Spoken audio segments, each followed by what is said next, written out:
Ainda assim, os israelenses seguem sonhando em alcançar a paz com aqueles que juraram exterminá-los.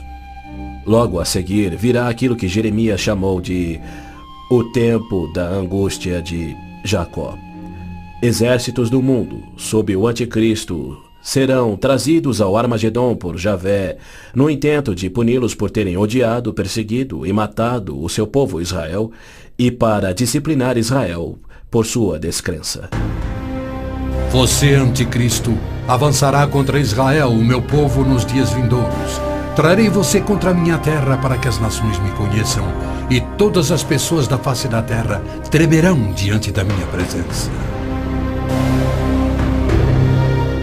Reunirei todos os povos para lutarem contra Jerusalém. Depois, o Senhor sairá para a guerra contra aquelas nações.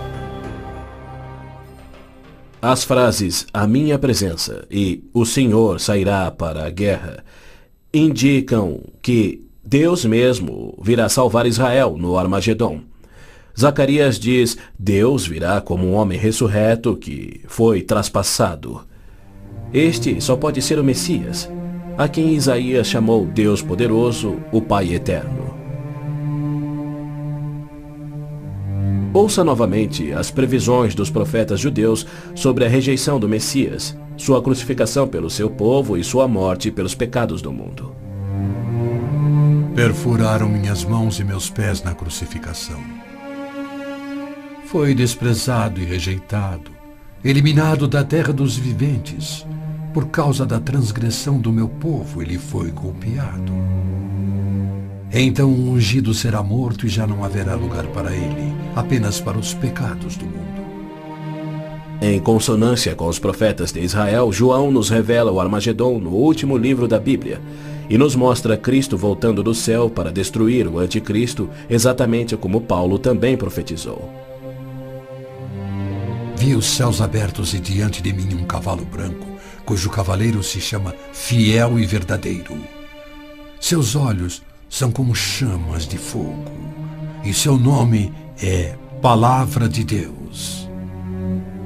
Então vi a besta, o anticristo, os reis da terra e os seus exércitos, reunidos para guerrearem contra aquele que está montado no cavalo e contra o seu exército. Mas a besta foi presa, e com ela o falso profeta. Os dois foram lançados vivos no lago de fogo.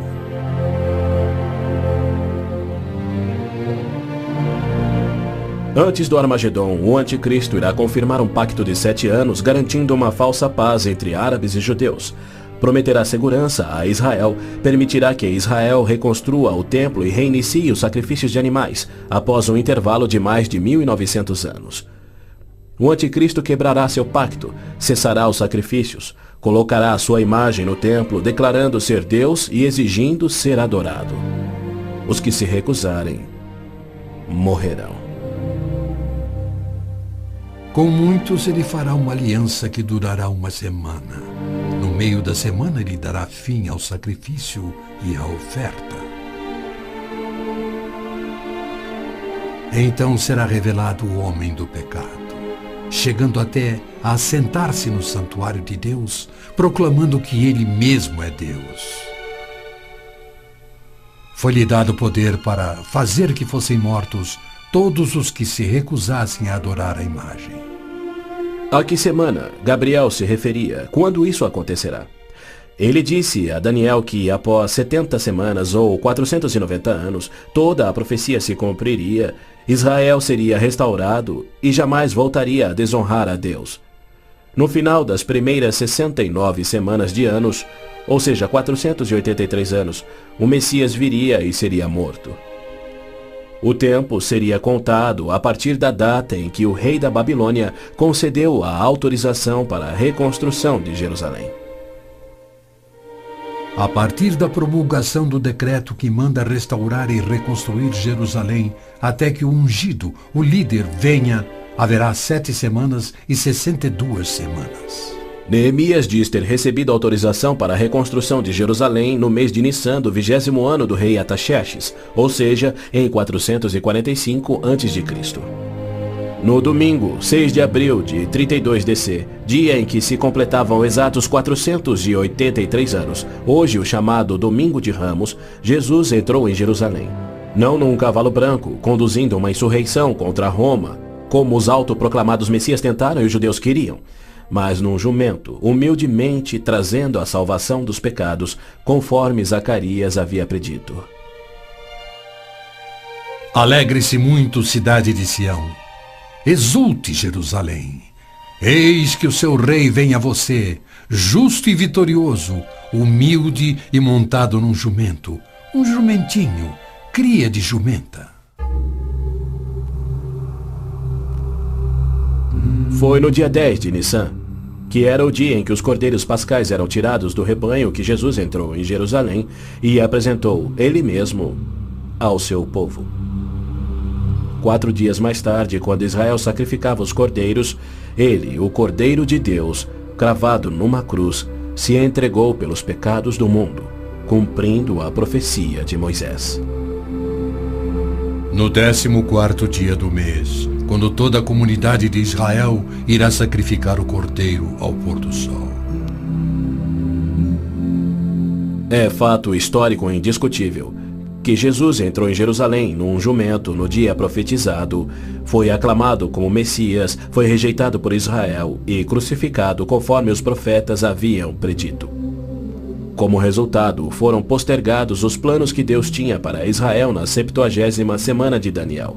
Hoje vivemos na época que Cristo chamou de Tempos dos Gentios, pois Jerusalém é uma cidade internacional dominada por não-judeus. E Cristo tem construído a sua igreja, composta tanto por judeus quanto gentios que creem em seu nome.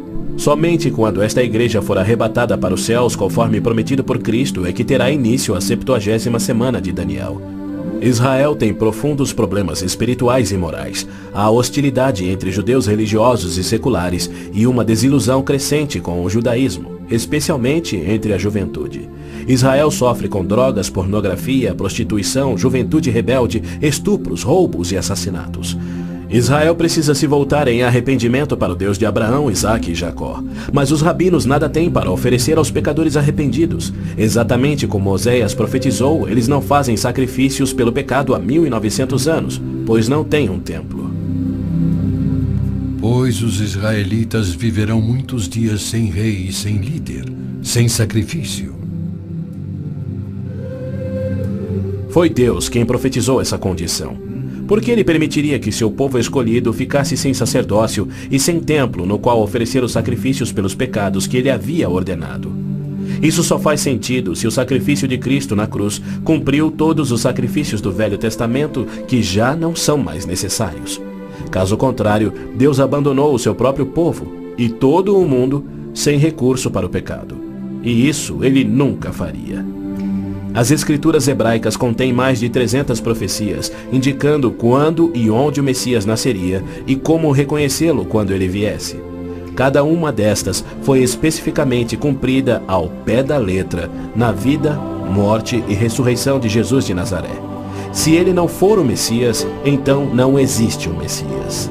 Pois foi Cristo que no dia exato, revelado pelo anjo Gabriel a Daniel, entrou em Jerusalém num jumento, foi aclamado Messias, depois rejeitado e crucificado conforme profetizado.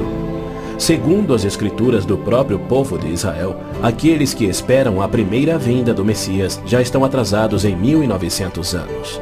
A única esperança de Israel está na sua segunda vinda, e podemos ter certeza de que, havendo gerado a nação de Israel, Deus irá cumprir o seu propósito, pois ele declara: Pode uma nação nascer? Acaso faço chegar a hora do parto e não faço nascer, diz o Senhor? Acaso fecho o ventre? Tragicamente, muitos judeus só crerão no seu Messias no Armagedon. Quando Javé aparecer em pessoa para salvar Israel da destruição pelos exércitos, eles reconhecerão finalmente ser o Messias, aquele que foi traspassado e morto pelos seus pecados e que ressuscitou como o próprio Messias predito pelos seus profetas, a quem rejeitaram. Então todos os judeus ainda vivos irão crer. Mas para todos aqueles, judeus e gentios, que morrerem sem crer nele, tragicamente não restará esperança.